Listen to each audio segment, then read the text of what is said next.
Hello dear students. तो आज के वीडियो में हम लोग बात करेंगे बेटा यूज ऑफ इट के बारे में। हमने आपको पैसिव वॉइस पढ़ाया है, नरेशन हम पढ़ा रहे हैं, अभी 5 से 6 वाले बैच में चल रहा है और इस वाले बैच में हमने आपको इंपरेटिव सेंटेंस करा दिया है। तो आज हम लोग बात करेंगे यूज ऑफ इट के बारे में। किसके बारे में बात करेंगे? Use of it.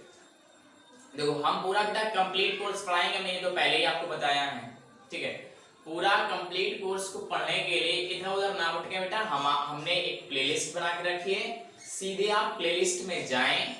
प्लेलिस्ट में पैसिव वॉइस की प्लेलिस्ट अलग है, नरेशन की प्लेलिस्ट अलग है, सबकी प्लेलिस्ट बन के आएगी, जिससे आपको इधर उधर ढूंढने की आवश्यकता नहीं होगी। सारी प्लेलिस्ट होंगी, इंपरेटिव सेंटेंस की प्लेलिस्ट अलग है, यानी सबकी अलग है, ठीक है। तो आज की क्लास में बात करेंगे हम लोग यूज ऑफ इट के बारे में। तो बेटा हम पढ़ा रहे हैं, हम पढ़ाने में बस आपको हमारा इतना साथ देना है कि चैनल को शेयर जरूर कर दिया करो बेटा। ये जो वीडियो हम बनाते हैं इसको शेयर, ताकि जितने ज्यादा से ज्यादा बच्चे पढ़ सके। जब ज्यादा से ज्यादा बच्चे पढ़ेंगे तब मेरा मनोबल बढ़ेगा ना, ताकि हमें ये लगे कि बच्चे हमें देख रहे हैं, पढ़ रहे हैं, तो हम और प्रोत्साहित होकर पढ़ाएंगे। यदि ऐसा प्रतीत होता है कि हम पढ़ाए जा रहे हैं, चो करे जा रहे हैं, आप लोगों को लेने देना कोई रिस्पांस नहीं, तो बेटा हमारे पढ़ाने से कोई फायदा नहीं, तो फालतू मेहनत कर रहे हैं, ठीक है। तो चैनल को शेयर जरूर कर दिया करें अपने मित्रों के साथ जो पढ़ने वाले हैं, और वीडियो को लाइक कर लिया करें, और जो बच्चे नए हैं वो सब्सक्राइब जरूर कर लिया करें, ठीक है।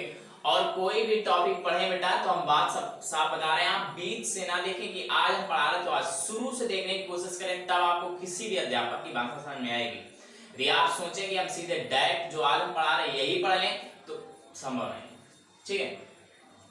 तो आज हम लोग बात करेंगे यूज ऑफ इट के बारे में। यूज ऑफ इट के हम दो वीडियो में यूज ऑफ इट को कवर कर लेंगे। अब तो नॉर्मली ऐसे बता दो तो एक ही वीडियो में कवर हो जाएगा आज ही, लेकिन नहीं, हम 2 वीडियो में कवर करेंगे, ताकि बिल्कुल डीपली यूज इसका देख लें कि क्या होता है, फिर हमें कहीं अन्य जगह इसका यूज कर पढ़ने को ना पढ़ना पड़े। आज ही यूज ऑफ आज देखेंगे और कल 2 वीडियो में यूज ऑफ इट को पूरा खत्म कर देंगे, तोड़ देंगे इसको। क्लियर? बात करेंगे यूज ऑफ इट के बारे में। आज हम न्यूटर इट पढ़ेंगे। न्यूटर माने यानी कि उदासीनी, कह दो उदासीन, यानी जिसका कोई अर्थ ना हो, है ना। आज हम यूज ऑफ इट के बारे में पढ़ेंगे, यानी न्यूटर इट के बारे में पढ़ेंगे जिसका यानी कि यहां पर इस इट का कोई अर्थ नहीं निकलता है, यहां पर इस इट का कोई अर्थ नहीं निकलता है, न्यूटर होता है, ठीक। एक पर्सनल प्रोनाउन के चार्ट भी पढ़ा होगा, ही सी इट, 3rd पर्सन में आता है, उसके बारे में हम लोग कल डिस्कस करेंगे, थोड़ा सा लेवल को बढ़ाएंगे। आज हम लोग पढ़ेंगे यूज ऑफ इट का यूज करते हैं बेटा जिन वाक्यों में वास्तविक कर्ता नहीं दिया होता है, जिन वाक्यों में वास्तविक कर्ता नहीं दिया होता है उन वाक्यों में कर्ता इट मान लेते हैं अपनी तरफ से। जिन वाक्यों में कुछ वाक्य ऐसे होते हैं, कुछ सेंटेंस ऐसे होते हैं जिनमें वास्तविक कर्ता यानी जिनमें कर्ता ही नहीं दिया होता है, उन वाक्यों में अपनी तरफ से कर्ता इट मान लेते हैं। क्लियर? एक पॉइंट समझ में आ गया? अब एग्जाम्पल के माध्यम से समझ में आएगा। जिन वाक्यों में, एक पॉइंट ध्यान देना, सर्दी, गर्मी, मौसम, वर्षा, समय, प्राकृतिक घटना का वर्णन हो, जिन वाक्यों में सर्दी, गर्मी, मौसम, वर्षा, समय, प्राकृतिक घटना का वर्णन हो अथवा बात पर जोर दिया जाए, ये बात पर जोर दिया जाए हम समझाएंगे आपको, अथवा बात पर जोर दिया जाए, उन वाक्यों को इट से बनाते हैं, उन वाक्यों को इट से बनाते हैं। जिन वाक्यों में सर्दी हो, गर्मी हो, मौसम हो, वर्षा हो, समय हो, प्राकृतिक घटना का वर्णन हो, उन अथवा बात पर जोर दिया जाए, उन वाक्यों को इट से बनाते हैं। क्लियर? एक बेसिक सा स्ट्रक्चर ध्यान दे लो। वैसे स्ट्रक्चर हम बताते तो नहीं है स्ट्रक्चर के माध्यम से, लेकिन फिर भी ध्यान दे लें। सबसे पहले इट आता है कर्ता के रूप में, उसके बाद बी आता है, उसके बाद मेन वर्ब अगर दी है तो लिखेंगे, नहीं दी है तो नहीं, उसके बाद ऑब्जेक्ट, समय वगैरह, टाइम वगैरह दिया होता है, ऑब्जेक्ट ये सब, ठीक है। उसके बाद अदर वर्ड। क्लियर? अब बात ये आ रही है, बच्चे ने प्रश्न ये किया सर हम बी क्या होता है, तो बी के रूप समझ लो, be is equal to is, am, are और वाज और वर, ये बी के रूप होते हैं, लोकल रूप। बी ओरिजिनल फॉर्म है, बी से ही इज बना, एम बना, आर बना, वाज बना, वर बना। प्रेजेंट है तो इज, एम, आर में से कोई एक, पास्ट है तो वाज और वर में से कोई एक। क्लियर है यहां तक? ठीक। अब सेंटेंस को समझने की कोशिश करते हैं। लिखा हुआ है कि 7 बजे हैं, यानी इसमें क्या बता दिया गया है? समय बताया गया है, टाइम बताया गया है। समय वाले वाक्यों को किससे, उन वाक्यों को इट से बनाते हैं। तो इट से बनाते हैं तो सबसे पहले क्या आएगा? इट। क्लियर? उसके बाद बी के रूप लिखना है। ये तुम याद ना करो यार। उसके बाद हेल्पिंग वर्ब, प्रेजेंट टेंस और इज, एम, आर में से एक, पास्ट टेंस और वाज वन में से एक। इट के साथ हमेशा याद कर लो, इट के साथ हमेशा प्रेजेंट में इट एक वचन करता होता है। इट क्या होता है बेटा? एक वचन करता होता है। इट सदैव एक वचन करता होता है, इसलिए क्रिया कैसी आती है बेटा? एक वचन की। इट एक वचन होता है, इसलिए क्रिया कैसी आती है? एक वचन की। तो यहाँ पे क्या आएगी? प्रेजेंट टेंस में इज, अगर पास्ट टेंस होता तो क्या आता? वर। तो इट इज 7 बजे है ना, 7 o'clock। It is 7 o'clock। Clear? मेरी घड़ी में 11 बजे हैं। समय वाली बात आ गई, किससे बनाएंगे? इट से। इट प्रेजेंट टेंस है तो इज लगाएंगे इट के साथ। It is 11 o'clock। It is 11 o'clock मेरी घड़ी में, by my watch. By my watch, last में फुल स्टॉप। बाई बेटा हमने इसलिए लगाया है कि घड़ी डूयर का काम खुद कर रही है। घड़ी खुद ही बजा रही है समय ना, कि हम बजाते हैं। घड़ी समय खुद ही बजा रही है, यानी डूयर का काम घड़ी कर रही है। तो डूयर को बाई से जोड़ते हैं, इसलिए बाय माई वॉच। क्लियर? ठीक। आगे है, आज रविवार है। दिन यहां भी समय था, समय था ना। आज रविवार है, ये क्या है? दिन के बारे में बात की गई है ना। आज रविवार है, दिन है, समय सर्दी गर्मी मौसम वर्षा समय। यहां पे एक चीज और जोड़ लें, दिन भी जोड़ लो। सर्दी गर्मी मौसम वर्षा समय दिन। तो दिन है, आज रविवार है, तो दिन वार इन वाक्यों को किससे शुरू करेंगे? इट से। तो इट प्रेजेंट टेंस है तो इज, रविवार के लिए संडे और आज के लिए today. It is Sunday today. Clear? जोर से वर्षा हो रही है, इसमें वर्षा के बारे में बताया गया है। जोर से वर्षा हो रही है, तो वर्षा वाले वाक्यों को किससे शुरू करते हैं? इट, है ना। लेकिन ध्यान देने वाली बात ये है कि ये प्रेजेंट टेंस है, इसमें main verb present continuous tense है। कौन सा टेंस है? Present continuous. तो वो रहा रही रहे, कॉन्टिन्यूअस की पहचान होना, वर्षा होने की होती रेन। मेन वर्ब भी है, रहा रही रहे भी है, यानी प्रेजेंट कॉन्टिन्यूअस टेंस है। तो इस ये एक वचन करता है, सदैव इज लगाते हैं। इट इज वर्षा होने की, रेनिंग। आईएनजी से है क्योंकि कॉन्टिन्यूअस है। It is raining heavily। It is raining heavily। It is raining heavily मन होता है जोर से। ठीक है, जोर से वर्षा हो रही है। नेक्स्ट, अंधेरा हो रहा है, ये भी प्रेजेंट कॉन्टिन्यूअस है और समय को बता रहा है। किसको बता रहा है? समय को, कि समय कैसा है? अंधेरा हो रहा, समय ये कि अंधेरा हो रहा है। ठीक है, तो इट इज गेटिंग, गेट माने होना, इट इज गेटिंग, अंधेरे की होती है dark. It is getting dark. Clear? कल रात बड़ी सर्दी थी, मौसम के बारे में बताया गया है। मौसम, सर्दी गर्मी मौसम वाले वाक्यों में क्या लगाते हैं? इट। तो इट और पास्ट है तो एक पास्ट में क्या रहेंगे वॉज। इट हमेशा एक वचन ही होता है। इट वॉज को ठंडी की होती है, सर्दी की होती है कोल्ड, बड़ी की होती है very. It was very cold yesterday, yesterday.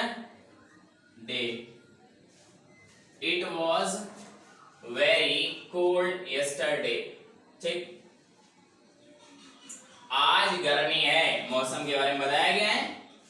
तो it is hot today, it is hot today. Clear है ना यहाँ तक? झूठ बोलना पाप है। हमने कहा था जिन वाक्यों में वास्तविक कर्ता ना दिया नहीं दिया होता है उन वाक्यों में कर्ता इट मान लेते हैं अपनी तरफ से। झूठ बोलना पाप है, इसे बताओ करता क्या है? सब्जेक्ट दिया ही नहीं है तो अपनी तरफ से क्या मान लिया हमने? इट। प्रेजेंट टेंस है इसलिए इज, इट इज। पाप की होती है सिन। बोलना, बोलना ना दिया है ना, ना दिया है इन्फिनिटिव रूप में वर्ब आई है। जब एक बार वर्ब आ जाती है, ये एक बार वर्ब आ गई, मेन वर्ब का काम कर रही है। एक बार जब वर्ब आ जाती है तो दोबारा अगर वर्ब आएगी तो इन्फिनिटिव रूप में आती है। इन्फिनिटिव कैसे बनता है? इन्फिनिटिव बनता है टू प्लस वर्ब की फर्स्ट फॉर्म से। तो it is sin to tell माने होता बोलना, to tell a lie. It is sin to tell a lie, झूठ बोलना पाप है।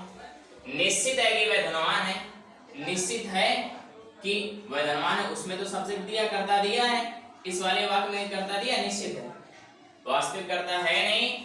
तो it is definite, it is definite, यह निश्चित है कि that he is rich. Clear? It is definite that he is rich. Clear है? दोपहर का समय था, दोपहर का समय था, समय के बारे में बताया गया है। तो it was midday, it was midday का it was the time, it was the time of noon, it was the time of afternoon. It was midday कह दो, जो भी कह दो। ठीक, क्लियर है? यहाँ तक समझ में आ रहा है ना? ठीक, अगली का है रेत पर दौड़ना असंभव सा है। वास्तविक करता इसको कौन करता दिया है? सब्जेक्ट दिया है? नहीं दिया है सब्जेक्ट। जिन वाक्यों में सब्जेक्ट नहीं दिया होता है इन वाक्यों में अपनी तरफ से इट मान लेते हैं। और it is impossible, it is impossible, असंभव है। To, it is impossible to run on sand, it is impossible, असंभव है to run on sand, sand यानी रेत यानी बालू पर, बालू पर दौड़ना असंभव सा है। उसको समझाना मेरे लिए कठिन है, इसमें भी करता नहीं दिया है। तो it is difficult, it is difficult to explain, to explain him, it is difficult to explain him for me। Clear है? उस काम को करना आसान नहीं है। तो इट, अब इसमें करता दिया है क्या? नहीं है। जिन वाक्यों में करता ना दिया उन्हें इट से शुरू करते हैं। तो इट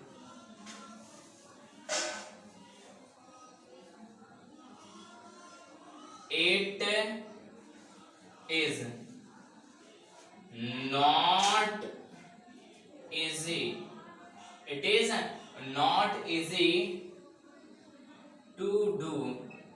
देखो काम को करना, जब वाक्य क्रिया के अंत में नानी ने आए तो इन्फिनिटिव बनता है। क्या बनता है? नानी ने आए तो इन्फिनिटिव बनाती है। ये कह दो कि एक बार जब वर्ब आ गई दोबारा अगर वर्ब आएगी, ये यहाँ सहायक क्रिया के रूप में वर्ब नहीं आ रही है, यहाँ पे मेन वर्ब के रूप में वर्ब आ रही है। ठीक है? जब एक बार वर्ब आ गई दोबारा वर्ब आएगी तो इन्फिनिटिव आएगी। इन्फिनिटिव कैसे बनता है? टू प्लस वर्ब की फर्स्ट फॉर्म से। ठीक है? इन्फिनिटिव है। It is not easy to do, उस काम को दैट वर्क, दैट, क्लियर है। पर्वत पर चढ़ना बहुत कठिन है, तो इसमें भी वास्तविकता नहीं दिया है तो इट मान लिया। It is very difficult, it is very difficult to climb माने होता है चढ़ना। एक बार जब वर्ब आ गई दोबारा अगर वर्ब आएंगे इन्फिनिटिव रूप में, it is very difficult to climb on a mountain, on a mountain, it is very difficult to climb on a mountain, clear है। ठीक, इतनी वर्षा में बिना छाता के जाना क्या है, मूर्खता है। कोशिश करो फिर हम बताते हैं। कितने एग्जाम्पल बता दिए बेटा, ये तो सरल है, और ज्यादा बनाओ इनमें से, जल्दी से बनाएं फिर हम बताते। कमेंट भी कर दिए, तुरंत बता दिया करो उसी समय।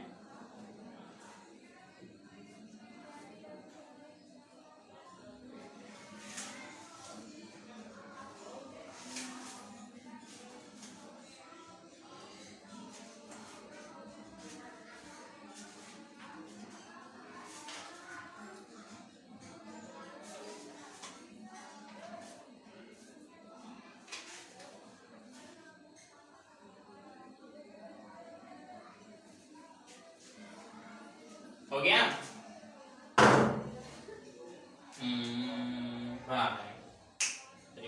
में भी ना छाता है। हाँ, तो इसमें भी वास्तविकता नहीं दिया है ना। It is foolish, it is foolish, मूर्खता है। To go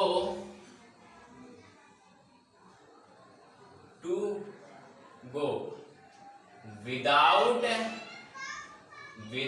umbrella, without umbrella, it is foolish to go without an umbrella in so much rain, in so much rain में इतनी वर्षा में, in so much rain, it is foolish, मूर्खता है, to go माने जाना, without umbrella बिना छाता के, in so much rain माने होता है इतनी वर्षा में।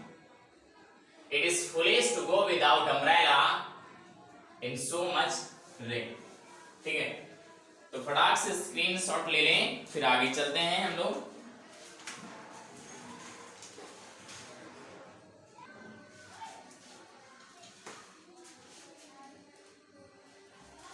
तो स्क्रीनशॉट ले लिया होगा।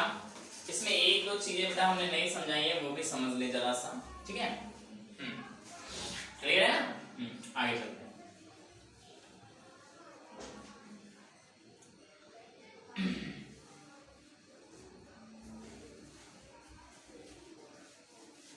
ये समझना है हमें कि इस एक पॉइंट ये लिख लें कि निर्जीव निर्जीव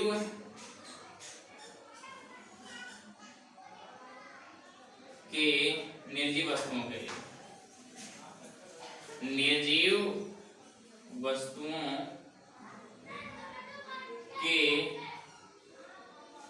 या ये सीधे ये लिखना निर्जीव के लिए, इसका निर्जीव के लिए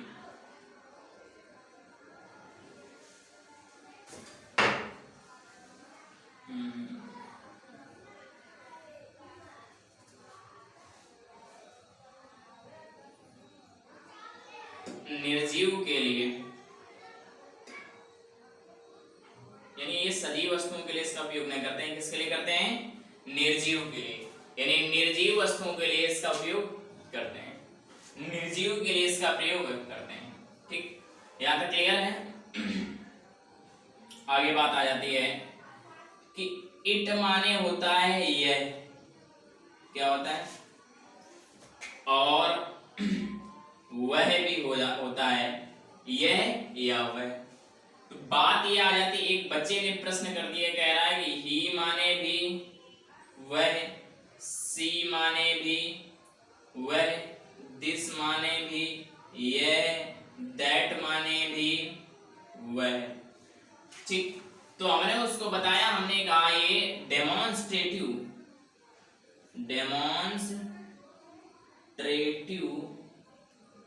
प्रोनाउन है। ये क्या है? डेमोन्स्ट्रेटिव प्रोनाउन है। ये personal pronoun. Personal pronoun, demonstrative pronoun क्या होता है बेटा? इस ही का यूज करते हैं लड़कों के लिए, आदमियों के लिए। ठीक, लड़कों या आदमियों के लिए। ठीक, और इस सी का यूज करते हैं लड़कियों के लिए या औरतों के लिए। ठीक, क्लियर? यानी ये इन दोनों का यूज करते हैं मानव जाति के लिए। ठीक है, ई लड़कों के लिए, आदमियों के लिए, सी लड़कियों के लिए, औरतों के लिए। दिस और दैट ये डेमोन्स्ट्रेटिव प्रोनाउन है। डेमोन्स्ट्रेट करते हैं यानी किसी वस्तु की ओर इशारा करते हैं, संकेत करते हैं। कोई वस्तु हो, मेरे सामने हो, उसकी ओर इशारा करके कहें this is my pen, this is my phone, this is my chair, तो यहाँ पे दिस का यूज करेंगे, इट का यूज नहीं करेंगे। क्लियर है? क्लियर है? ठीक। दैट कोई वस्तु, दिस का प्रयोग कोई वस्तु पास में रखी और मेरे सामने है तो दिस, और दैट है कोई वस्तु दूर है मेरे सामने रखी है तो दैट। क्लियर? इस इट के लिए ये नहीं, वो वस्तु मेरे सामने हो या ना हो, वो वस्तु मेरे सामने हो या ना हो, मतलब वस्तु सामने नहीं होगी, वस्तु मेरे सामने नहीं होगी, उसके बाद उस वस्तु के बारे में जब हम बात करेंगे, उस वस्तु के बारे में जब हम बात करेंगे, यानी ये संकेत अंकित वगैरह के लिए नहीं होता है। वस्तु निर्जीव होनी चाहिए, सजीव के लिए भी कर देते हैं, नवजात शिशुओं के लिए भी इसका यूज करते हैं। तो वस्तु मेरे सामने ना हो, निर्जीव वस्तु होनी चाहिए। ठीक है, तो उसके लिए किसका यूज करते हैं बेटा? इट। ये संकेत वगैरह नहीं करता है, संकेत करने के लिए इसका यूज नहीं करते हैं। ठीक है, और नवजात शिशुओं के लिए, तो ये पॉइंट हम कल बताएंगे कि नवजात शिशुओं के लिए भी इसका हम यूज करते हैं। यानी लिंग, जब हमें उनका लिंग ही नहीं पता, जब छोटा बच्चा होता है, नवजात शिशु की बात करते हैं, तो उसके लिए हम इट का यूज करते हैं। ठीक है, तो इट माने ये है वह, तो it, he, she, this, that, सबका अंतर पता चलेगा ना। ये मानव जाति के लिए यूज करते हैं, लड़कों के लिए, आदमियों के लिए, लड़कियों के लिए, औरतों के लिए। दिस और दैट जब कोई वस्तु सामने और इशारा करके बताएं तब दिस और दैट, दिस पास के लिए, दैट दूर के लिए। जब इनमें से कुछ ना हो तो किसका यूज करते हैं? दैट। क्लियर है? Sorry, it. यहाँ तक क्लियर है? ठीक है, तो स्क्रीनशॉट लें इसका, फिर आगे चलते हैं हम लोग।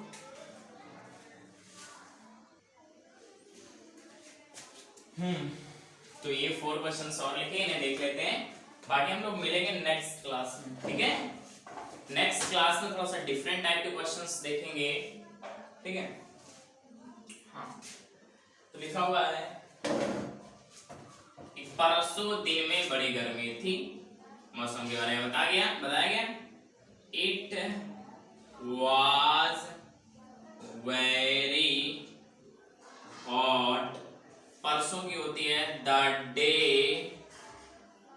बिफोर यस्टरडे, लास्ट में it was very hot the day before yesterday. Clear? मेरे लिए दौड़ना कठिन है, सब्जेक्ट दिया ही नहीं है, वास्तविक करता है नहीं, तो अपनी तरफ से इट मान लिया हमने। क्या मान लिया? It is difficult, it is difficult to run for me. यार एक बार जब वर्ब आ जाती है दोबारा इन्फिनिटिव रूप में आती है। दौड़ना नानी ने लगा, इन्फिनिटिव टू वर्ब की फर्स्ट फॉर्म से बनता है, इन्फिनिटिव टू प्लस वर्ब की फर्स्ट फॉर्म से बनता है और अर्थ कर देता है ना नी ने। ठीक, नानी ने अर्थ रखता है। तो it is difficult to run for me, stop, मेरे पैर में दर्द है, इसमें भी करता नहीं है, तो it is pain my leg, it is pain my leg, मेरे पैर में दर्द है। एंड इससे रहेगी बस शरीफ है, इट इज डेफिनेट, इसमें भी सब्जेक्ट नहीं है, तो it is definite that he is gentle, he is gentle माने शरीफ, it is definite that he is gentle। Clear है ना बेटा, सब्जेक्ट नहीं दिया इसलिए आपने तब से क्या लगाया है, क्या झूठ दिखावा एक अच्छी बात है, प्रेजेंट है इसलिए यहाँ पे क्या होगा, is it nice talk, nice talk अच्छी बात है, टू मेक अ फॉल्स